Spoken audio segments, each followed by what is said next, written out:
একজন বাবা তার সন্তানকে কাঁধে করে ওই যে দেখতে পাচ্ছেন ছেলেকে কাঁধে করে নিয়ে আসতেছে। কি একটা অবস্থা, আমি আসলে চোখের পানি ধরে রাখতে পারতেছি না। প্লিজ আপনারা সবাই সবার পাশে দাঁড়ান। এই যে উনি অতটুক জায়গা সাথ দিয়ে এই যে বেলায় উঠেছে তার সন্তানকে বাঁচানোর জন্য। বাবাই সকল বাবার প্রতি শ্রদ্ধা। আমি ঝিনাইগাতীবাসীর যুব সমাজকে আবারও বলতেছি, আপনারা পাশে দাঁড়ান, বন্যার্থ মানুষের পাশে দাঁড়ান। রক্ষা করুন শিশু সন্তান, রক্ষা করুন তাদের গর্বের, রক্ষা করুন তাদের হাঁস মুরগি গরু ছাগল। দেখতে পাচ্ছেন প্রায় 1 কিলোমিটার সাথ দিয়ে যে এই বাবাটি তার সন্তানকে নিয়ে আসছে। কি একটা ভয়ানক অবস্থা। বেলাটি একটু দূরে ছিল বিদায় পারলো না।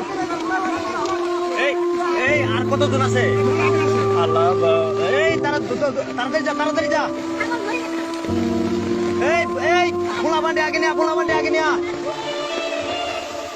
অবস্থা ভয়াবহ খুবই।